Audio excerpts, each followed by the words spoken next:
안녕하세요. 12월 19일 이제 요한 1서로 넘어갔습니다. 먼저 문단을 나누었습니다. 먼저 이 본문을 이렇게 요약할 때에 이렇게 먼저 주어와 동사를 찾습니다. 우리는 너희에게 증언한다. 무엇을 증언할까요? 이 영원한 생명을 증언한다. 이 영원한 생명에 대해서는 어떤 걸까요? 차례대로 태초부터 있는 생명의 말씀으로서 아버지와 함께 계시다가 우리에게 나타나신 바 되어서 우리가 듣고 눈으로 보고 손으로 만져진 이 영원한 생명, 예수 그리스도이시죠. 예수님을 증거하는 것입니다.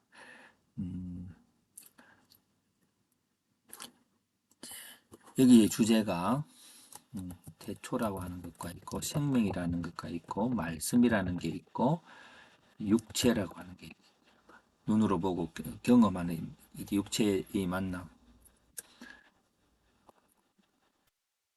끝이하고 만나고 교제하는 거죠. 교제하고, 예. 그리고 이거는 영원이라고 태초가 있고요, 영원이요. 이런 단어들이 이렇게 있습니다. 이런 것들을 우리는 증언하는 것이고요. 두 번째, 이것을 전하는 이유는 너희로 우리와 사귐이 있게 하려 함이라. 예. 너희로 어떤 사귐일까요? 너희로 우리와 기쁨이 충만한 사귐이죠. 근데 그 기쁨이 뭐로 있을까요? 예수 그리스도를 누리는 기쁨이 충만한 삶이 되겠지요. 이렇게 해서 문장 하나하나를 한 문장으로 만들 때에 그 여러 가지 문장의 요소들을 파악할 수 있습니다. 네, 세 번째, 하나님과 사귐이 있다고 하면서 어두움에 행하는 자는 거짓말하는 자요 진리를 행하지 않는 자이다. 자, 근데 여기서 하나님은 어떤 하나님일까요? 빛이신 하나님과 사귐이 있다고 하는 자는, 예, 그 다음에 우리가 빛 가운데 행하면 우리가 서로 사귐이 있고 그 아들 예수의 피가 우리를 모든 죄에서 깨끗하게 하신다.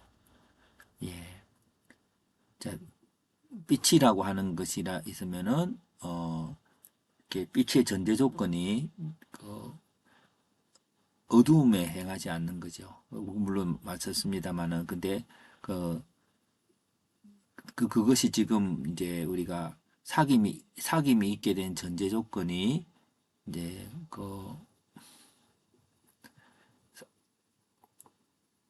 예수님을 전하는 것이고, 예수님이 전한다는 것은 이제 우리가 범죄하지 않았다고 하면 하나님을 거짓말하는 자로 만드는 것이며 하나님의 말씀이 우리 속에 있지 않게 된다라고 했습니다. 그래서 요거를 이제 다시 붙이면은 이렇게 되어지고요. 그러면서 여기에 관계들을 한번 살펴보게 됩니다. 그래서 결국은 이제 이것을 전하는 이유는 증언인데 이유는 사귐이 있는 거죠. 근데 사귐의 그 내용이 뭘까요?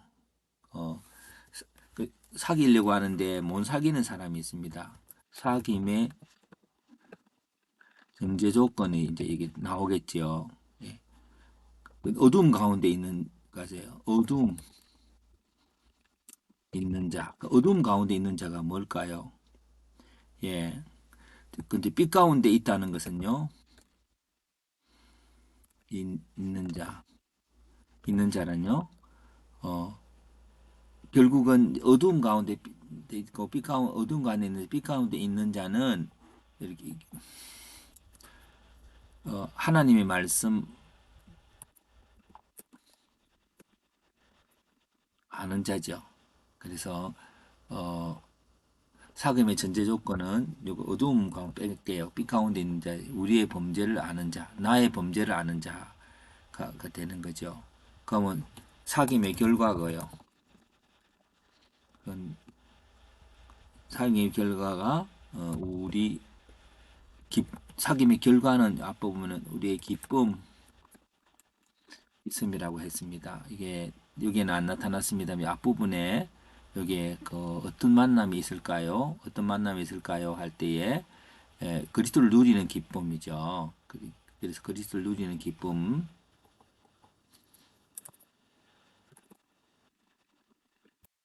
있음. 이게 그 기쁨 중에서 하나가 뭘까요? 용서함을 받음. 네, 있죠. 그리고 이제 그럼 사귐의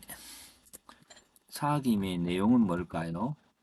하나님의 말씀이겠죠. 사귐 우리가 대화하고 하는 그게 하나님의 말씀이 어떤 것일까요? 하나님의 말씀 그리스도죠. 그리스도. 하나님의 말씀이 그리스도인데 이 그리스도라고 하는 그 부분이 이런 어떤 것들이 바로 그리스도의 내용이 되겠습니다. 자, 이렇게 되어지면은 그래서 이제 요런 것들이 이제 이게 문장 하나에 이렇게 나누어지면서 어 사귐의 전제 대상 사귐의 주체 사귐의 결과가 이렇게 나오겠네요. 사귐의 결과 요런 부분들이 이제 처음에는 빠져 있게 된 것 같습니다. 어, 자, 그럼 우리가 사귀는 자에서 사귐의 전제는 약함을 인정하는 거죠. 왜냐하면은 우리의 그리스도 피가 우리를 깨끗하게 하신 그것들에 대한 감사와 찬송과 또 거기에 대한 것인데 그것이 없다면 그리스도의 피가 필요하고 그리스도가 필요하지 않는 거죠. 그 사귐의 대상은 이제 빛 가운데 행하는 자인데 그리스도와 정인 사이에서의 관계, 정인과 교우다 사이에서의 관계, 예. 그 사귐의 주제가 생명의 말씀을 나누는 것이고 그리고 사귐의 결과는 그리스도를 누리는 기쁨이 있어요. 그 용서함과 같은 그런 용서함과 구원, 치유 뭐 이런 것들이 있겠죠. 그래서 이제 결국 우리의 사귐의 그 포인트가 뭐냐면 약함에 대한 인정이기 때문에 약함으로 만나는 관계 이렇게 되면 좀 더 구체적인 관계가 되겠어요. 관계의 전제가 약함 속에서의 만남이고 관계의 주제가 그렇고 관계의 결과는 앞에는 사귐이가 돼 있고 여기는 관계니까 관계의 결과로 이렇게 그렇죠. 그리스도를 누리는 기쁨이 서로 간에 있습니다. 자, 그러면 이 단어 속에서 그냥 우리가 한번 내 말로 적어보면 세상은 나의 잘난 점을 자랑하며 만나고 나의 친구의 강한 점을 자랑하며 친구가 된다. 그러나 그리스도와의 만남은 약함 속에서 만난다. 우리의 죄의 연약함 속에서 그리스도는 우리를 구원하시려고 만나고 우리는 그분의 은혜를 찬양하며 교제를 이어간다. 이것이 빛 가운데에서 만나는 만남이다.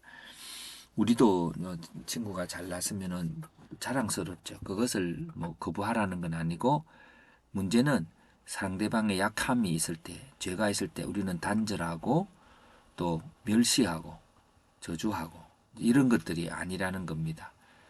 그렇게 한다면은 그거는 결국 그리스도께서 또 나도 그런 존재인데 그리스도의 만남을 그렇게 이미 그렇게 만나졌던 그 만남들을 우리가 그리스도인이라면 다 만나졌는데 우리 상대방을 보면서 또한 예수님이 우리를 만나서 우리의 약한 점을 회복하시고 감당하기를 기뻐하신 그리스도라면 우리도 상대방을 그 약한 점을 만나고 그 보고 또 함께 중보하는 것들 기뻐해야 되겠지요.